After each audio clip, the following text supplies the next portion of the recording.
Finalement, la partie la plus spéculative de ce laïus que je suis en train de faire, c'est l'analyse que j'ai sur l'affaire en entier.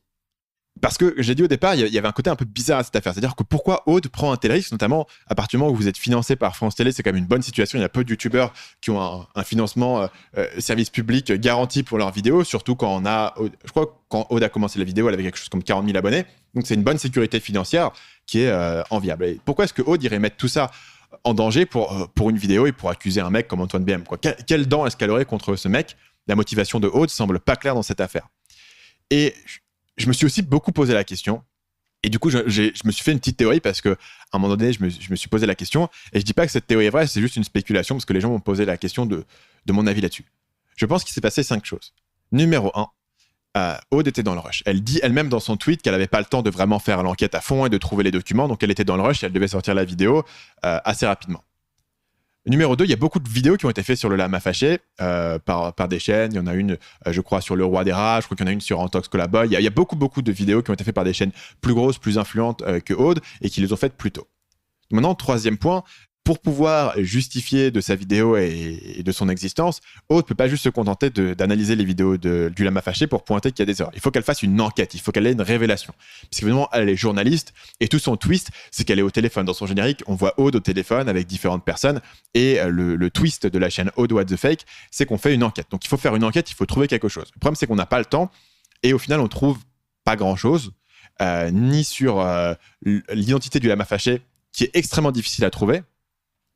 Puisqu'apparemment, il n'y a pas d'indice et personne n'a de preuves et personne n'a d'indication.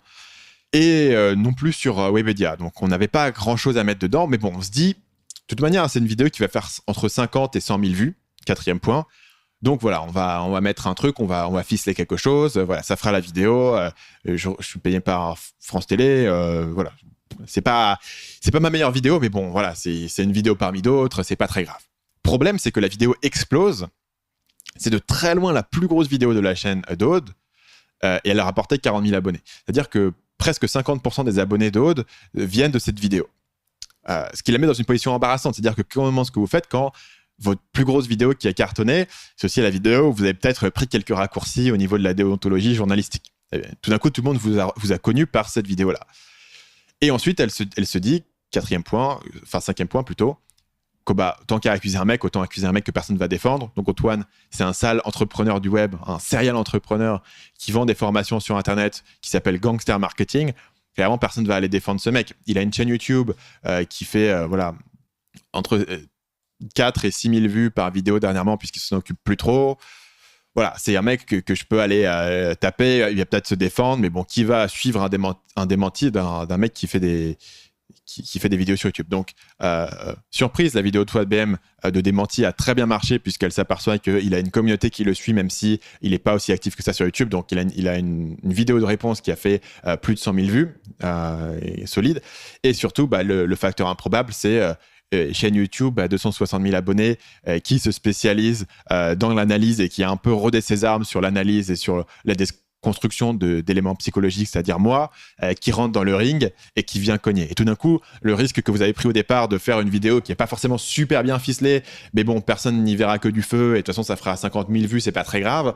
Tout d'un coup, ça devient votre plus grosse vidéo, votre plus gros drama, et vous êtes un peu le cul entre deux chaises. C'est-à-dire que vous avez 2 options. Numéro 1, vous devez reconnaître cette erreur et dire, voilà, bon, cette vidéo, c'est pas forcément le meilleur exemple de mon travail, mais voilà, j'ai peut-être fait quelques erreurs. Je pense que j'aurais pas dû dire que c'est une fausse adresse, c'était pas le cas. J'aurais peut-être pas dû mettre le témoignage anonyme à la fin sans aucun démenti. J'aurais peut-être dû contextualiser, de dire que peut-être que je suis pas sûr de cette source. Peut-être que j'aurais pas dû faire croire que le mec de Webedia ment alors qu'au final j'avais tort dessus. Voilà, c'est une erreur. Vous pouvez reconnaître l'erreur, faites votre mea culpa, faites faire une correction publique. Et voilà. Le problème, c'est que c'est un gros risque. Soit les gens vont vraiment vous respecter pour votre travail de journaliste qui est prêt à admettre son erreur, et pour tout le restant de votre vie, vous allez avoir ce crédit d'avoir su reconnaître quand vous avez fait une erreur.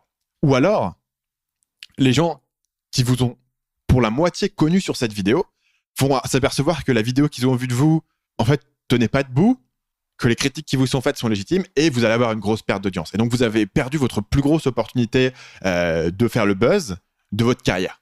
Donc, c'est un gros risque de reconnaître l'erreur. L'autre option, c'est de faire l'autruche, et j'aime bien l'expression, puisqu'évidemment, Aude accuse le lama fâché de faire l'autruche alors qu'il lui répond. Faire l'autruche et de vous dire que voilà, toutes les critiques légitimes, c'est des haters, c'est juste des gens qui se défendent, qui ont un intérêt personnel. Donc Antoine BM, il se défend, mais bon, après tout, ça se trouve, c'est lui le lama, et donc il envoie juste de la fumée.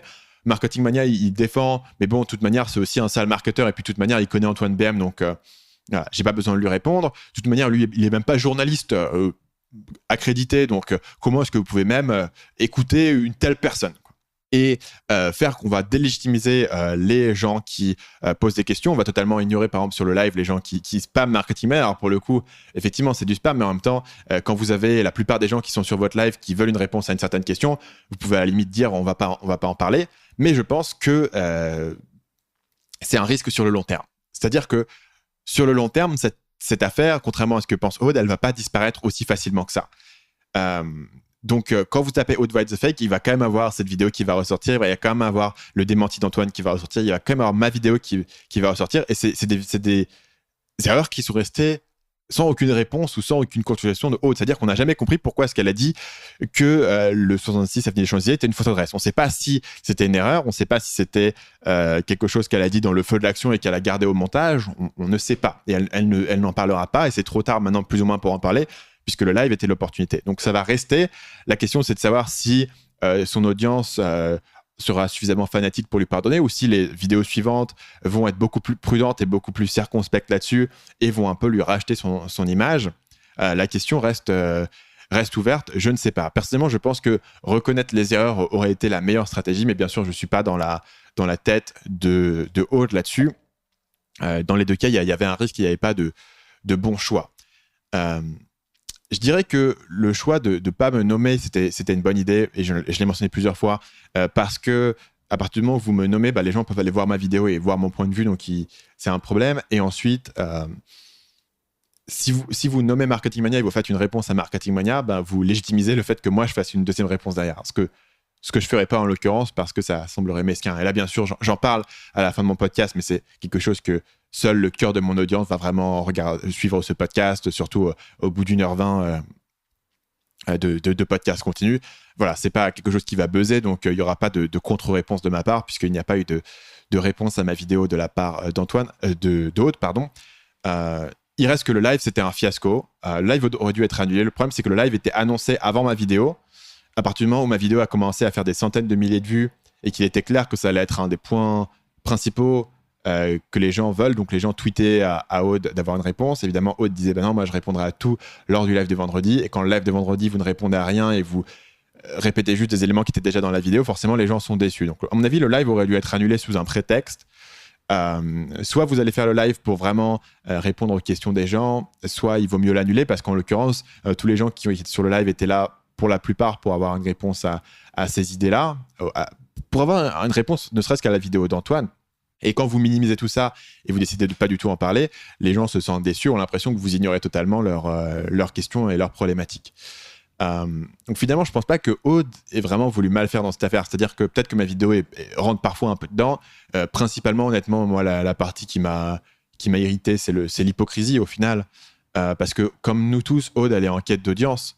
Par contre, elle se prévaut dans ses vidéos d'une supériorité morale et d'une éthique de journaliste supérieure. Mais le problème, c'est que tout statut supérieur vient avec des responsabilités. Et en l'occurrence, la responsabilité d'un journaliste, c'est de un minimum s'assurer que ce qu'il dit c'est correct, si c'est pas correct, de rectifier, quoi. Ça avait été n'importe quel youtubeur qui avait attaqué un mec comme Antoine BM, voilà. C'est la vie, YouTube, les gens vont inventer des choses sur d'autres personnes pour faire des vues, et c'est normal. Mais vous pouvez pas à la fois inventer des trucs pour faire le buzz et à la fois vous dire je suis une journaliste d'éthique supérieure. Pour moi, c'est pas possible, notamment parce que dans la vidéo, il y avait quand même un truc hilarant. C'est qu'elle critique le lama pour de temps en temps mettre un démenti en disant je suis pas sûr à 100% de ce que je dis, ça n'a jamais été prouvé. Et elle-même, 5 minutes après dans la vidéo, faire exactement la même chose. Elle critique le concept du millefeuille argumentatif qui donne plein d'infos.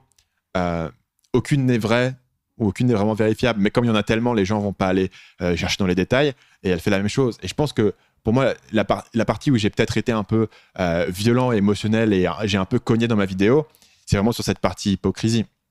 et non pas sur l'utilisation des techniques de communication, non pas sur l'utilisation de sources anonymes, non pas même sur la mise en scène des appels, même si je trouve que c'est un peu limite de pas montrer dans la vidéo qu'il s'agit d'une mise en scène. C'est-à-dire que si vous retournez plus tard, il devrait y avoir quelque chose qui dit reconstitution pour expliquer que les appels sont retournés plus tard ou que Ehud retourne ses répliques et retourne ses émotions de visage pour clarifier. Ça n'a pas été fait et encore une fois, c'était pas le point central dans ma vidéo. Je pense que si vous êtes journaliste, vous avez aussi une certaine éthique qu'il faut tenir, une certaine déontologie. On s'attend à un certain niveau de recherche et de bonne foi, disons, dans le travail.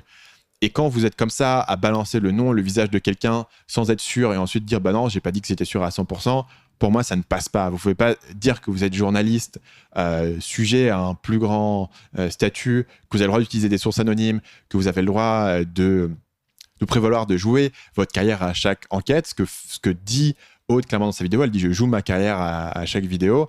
Ok, certes, mais si ensuite on ne corrige aucune erreur, on n'assume aucune responsabilité pour les erreurs factuelles ou les incompréhensions et on passe tout ça sous le tapis. Moi, c'est là où j'étais un peu dérangé par à la fois la vidéo d'origine, qui est quand même un peu hautaine et un peu méprisante à l'égard d'Antoine, à l'égard des gens qui regardent le lama, et par ses réponses suivantes, quoi, où elle accuse les gens de faire l'autruche et de ne pas lui répondre alors que les gens lui répondent, et par le live où elle décide de ne répondre à personne et en même temps de sous-entendre que elle seule a l'éthique sur la question et que si tu n'as pas ta carte de journaliste, ben, tu n'as pas le droit de critiquer son travail ou de soulever les choses. Et je pense que s'il y a une chose qui va retomber sur Aude peut-être dans le futur, ça sera probablement cette hypocrisie, probablement cette supériorité morale. Je ne sais pas si les gens ont tant de patience que ça pour un journaliste qui estime qu'il est meilleur que le jugement de toute personne qui peut voir une vidéo, voir des erreurs, poser une question.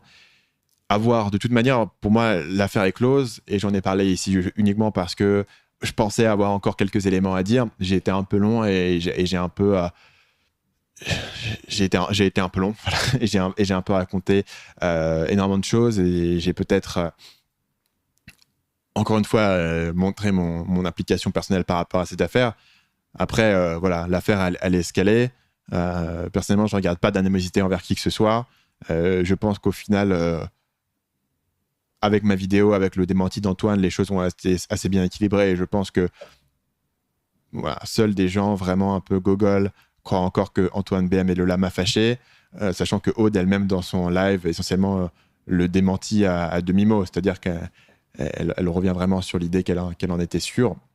Il n'y a pas beaucoup plus de choses à dire que ça. C'est la fin de ce drama. Ce qui serait intéressant, c'est de voir si le fait de passer sous silence l'ensemble de vos critiques sera quelque chose qui va nuire à Aude sur le long terme, ou si au final les gens vont accepter ça et vont passer à autre chose.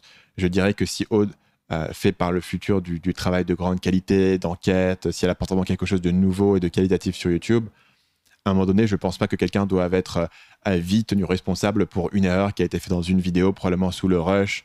Je pense qu'elle mérite de se faire pardonner si ensuite elle fait mieux. Je pense qu'Antoine méritait une excuse. Peut-être que c'est mon biais personnel de connaître le gars, mais je le connais comme quelqu'un de terre à terre qui a juste envie de vivre sa petite vie et faire ses voyages et pas se faire emmerder. Je pense que parmi tous les gens qui méritaient de se faire emmerder par un journaliste dans le domaine du web marketing, c'était pas lui qu'il fallait choisir. Donc je pensais qu'il méritait peut-être une excuse ou une rectification sur les éléments factuels. Maintenant, je pense que j'ai assez parlé de ça. Si vous avez d'autres questions, après avoir écouté tout ça et que vous voulez me contacter en ce moment, la meilleure manière de le faire, c'est sur Twitter. Ça change pas mal, mais en ce moment, vous me contactez sur @marketingstern sur Twitter et en toute probabilité, je vous répondrai. N'envoyez pas de mail parce que je veux pas surcharger mon équipe avec ce genre de drama.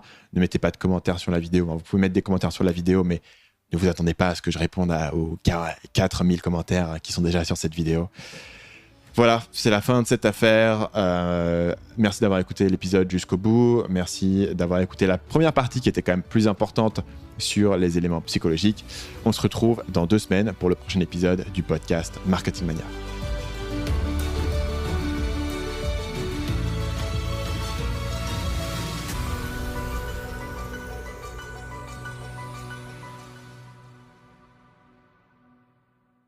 Salut, c'est Stan, j'espère que vous avez apprécié cet extrait du podcast Marketing Mania. Bien sûr, vous pouvez retrouver l'ensemble des épisodes du podcast, y compris les instructions sur comment vous abonner sur l'application Apple Podcast ou sur votre téléphone Android en vous rendant sur mon site à l'adresse marketingmania.fr/podcast. Je vous ai mis le lien dans la description de cette vidéo.